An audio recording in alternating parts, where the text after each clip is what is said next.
Okay, so I'm finally going to experiment with a driving video. I've got the car in full pose mode with the spoiler up. Yeah, so you just have to forgive me if this doesn't work very well. As always, not YouTube, but just using my own phone, my iPhone.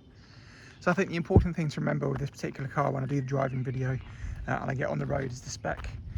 So my car does have the sports chrono and it does have the active suspension management, PASM.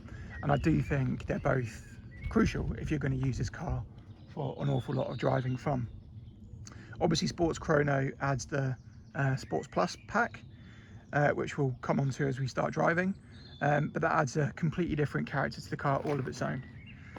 You've got dynamic engine mounts, you've got the clock that's mounted on the dash, you've got the timer on the right binnacle that you can use for lap times if you're so inclined to do so.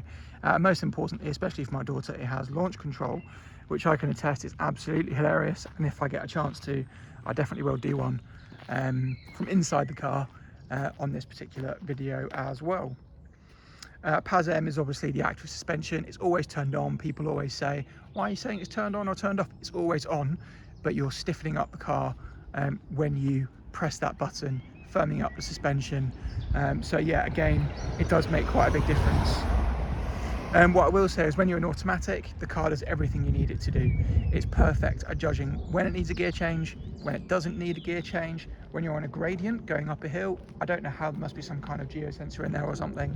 It will drop it down a cog or two to give you the power. It obviously tries to a normal mode, be as economical as humanly possible, so it will generally be in the highest gear at the lowest revs, but in all the modes the car is just fantastic at knowing what gear it should be in. Obviously when you're in Sports and Sports Plus, it keeps the lowest gear it can, especially in Sports Plus, which is quite an animal gear selection, and it will give you earlier access to the power, to the torque, because it will keep you in a higher rev range in a lower gear. And that's just, like I say, from Sports to Sports Plus, it's just completely different how it does that. It's proper full-on track level driving.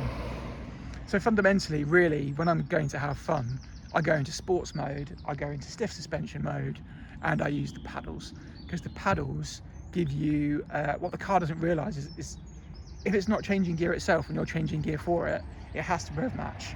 And that's when you get the hilarious sounds out the exhaust, when you get the auto rev matching blips. And that's when it just brings a huge smile to your face. So while it's more efficient in automatic, it's actually considerably more fun driving it with the paddles. Not only because of the extra driver engagement, but yeah, when it has to change gear for you and stuff, it's hilarious when you press it. I'll try and capture that as I get in the car and drive. So yeah, the driving modes do give the car a completely different character for each one. It can be a very easy, gentle car to drive, or it can be an absolute animal. And that's where I do think people say don't worry about Sports Chrono. Obviously, you've got the active engine mount issue, which is £1,200 or so to replace each, and there's 2 active engine mounts. But I think it's worth the risk, and I'm sure I'll do them at some point, but I still think it's worth the risk. Don't get a car without Sports Chrono.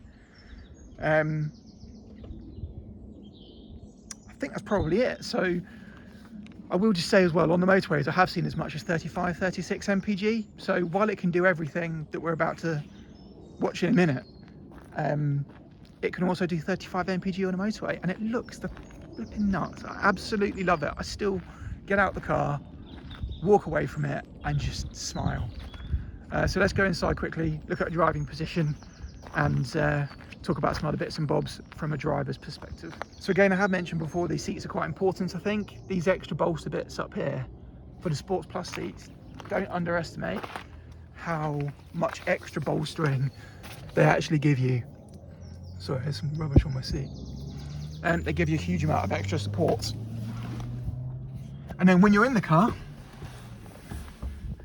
from a driver's perspective, let me turn that round. This is where I sit my view, so I can see perfectly the order dials. Right, it's nice having that rev counter in the middle. It's big, it's bold, it's grey, which is quite nice.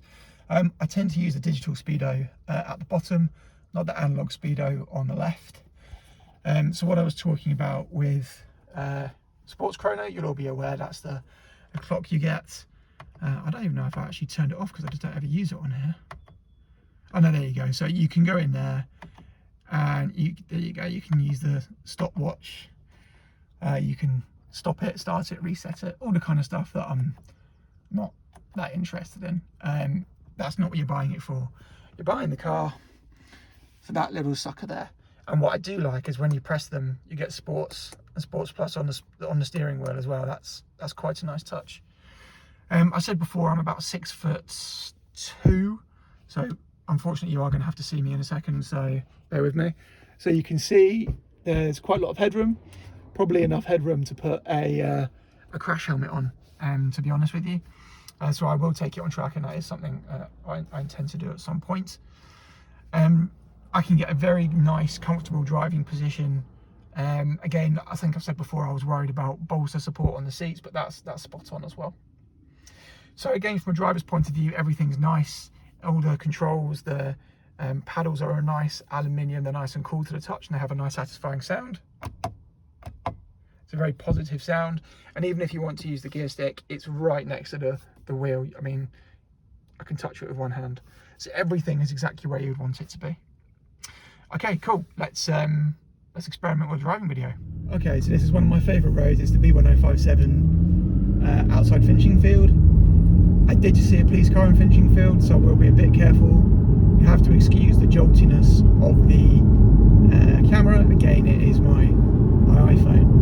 So initially I'm just going to start off in sport mode and automatic, and then I'll move to paddles and just explain different feel, and then I'll move to Sports Plus and explain the feel as well there.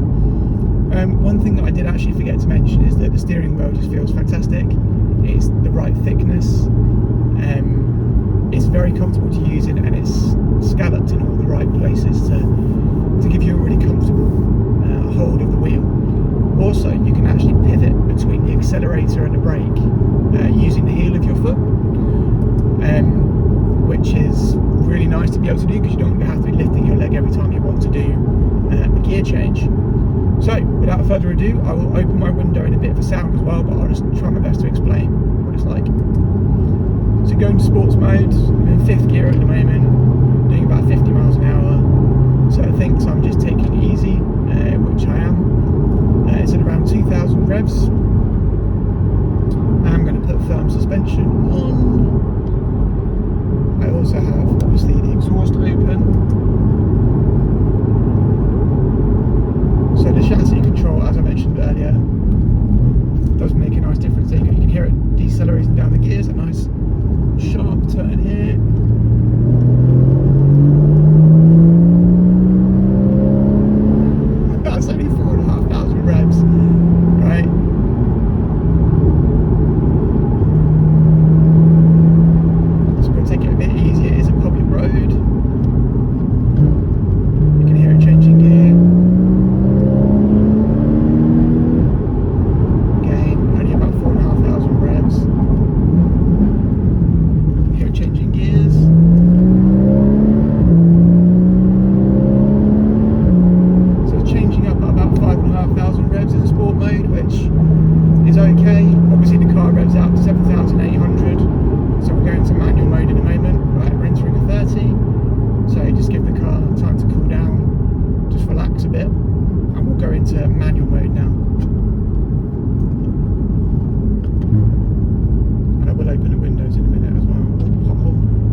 go to Sports Plus,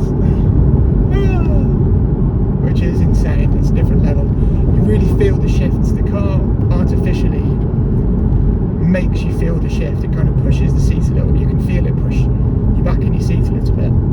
I might give the car a chance to cool off. So in Sports Plus, it revs out fully to the red line, as you'd expect it to. And as I say, you can really feel everything. It's a lot more visceral of a driving mode than even Sport.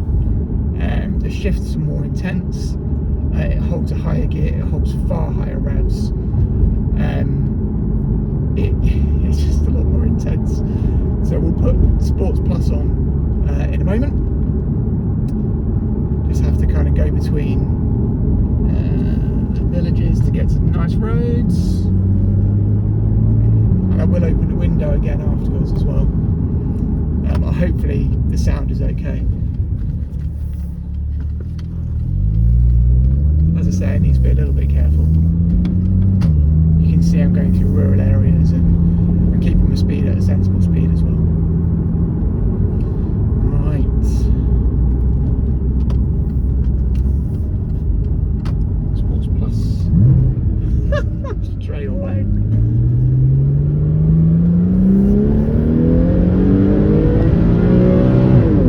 So even in automatic, it revs out all the way to the top. You can hear how highly strung it is. It just wants to be raced.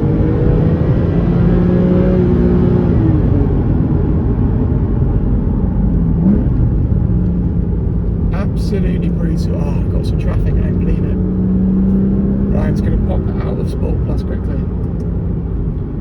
Bloody hell. It actually, in that mode, it pumps up your adrenaline because the car is just desperately trying to go faster. Holding out a really high gear, just looking to keep you in a maximum power band all the time. It can actually be a little bit stressful.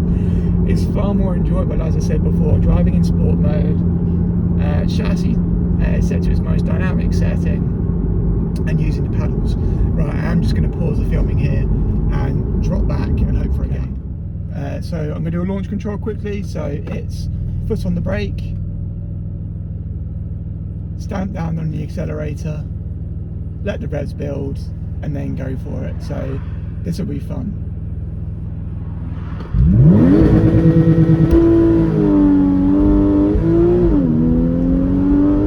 Oh God.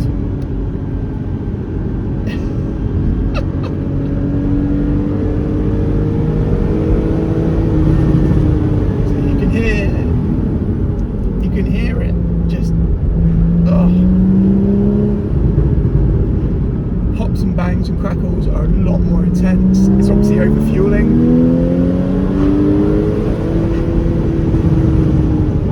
It runs the engine a lot more rich.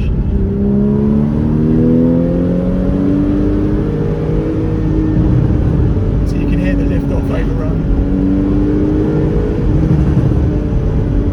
It is intense. You can hear the engine is really holding out the revs. And you can also hear it's not really changing gear.